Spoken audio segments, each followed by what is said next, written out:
Welcome to Mr. Marr's 3-Minute History, quick summaries about a range of different history topics. Today we're going back to the time of Nazi Germany, and we're looking at the issue of resistance to the Nazis. It's obviously well known that Adolf Hitler and the Nazis had strong control of Germany in the 1930s and much of the 1940s. However, there was example of people that fought back against Nazi rule in Germany. This is going to look at some of those different groups. One group which was involved in this was the churches. The churches had a strange role for Hitler in Germany. On the one hand, he was not comfortable with the idea of mass organisations that could feasibly oppose what he did. Equally, however, he worried that any attempt to mess with people's religion could see many people turn against him and his party. As a result, he tried to reach agreements with the churches, including the Catholic Church, where he signed a Concordat agreement. However, over time, the churches began to fight back against Hitler's rule. Many Catholic bishops, for example, spoke out against Nazi policies, not least the euthanasia of disabled people. Priests would sometimes speak and give sermons against the churches as well. And the Pope at the time issued a famous document known as With Burning Grief, which was a huge condemnation of much which existed in Germany. Catholic parents often opposed Nazi wishes as well, especially in attempts to control Catholic schools. And there were organisations for the Protestant groups as well.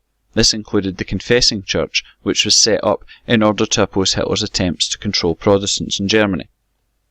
It wasn't just the churches were involved in resistance, many young people did things as well. Some of them were basic, and can be argued did not substantially alter the shape of Germany. This was groups such as the Swing Kids that would listen to band music and meet up in groups. However, there were many young people that participated in much more active resistance.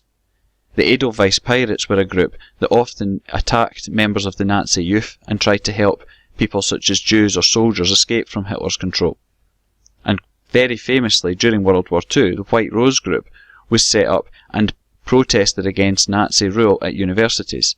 This resulted in their leaders, Hans and Sophie Scholl, who were brother and sisters, being executed.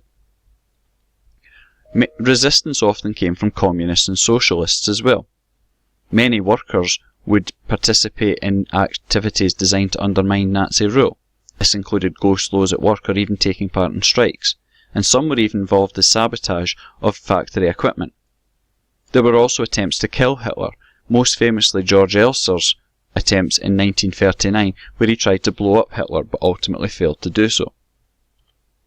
The German military were also involved in different times at resistance to Nazi rule. Towards the end of the 1930s and before World War II started, there were fears in Germany that Germany was going to go into a world war that it would lose. Some generals discussed steps that could be taken to remove Hitler from power. Another part of Germany's military was the Abwehr, which was the military spies. Some of them were involved in activities which undermined Hitler's rule. This included helping Jews to escape, and in some cases even passing military secrets to America, Britain, or even the Soviet Union.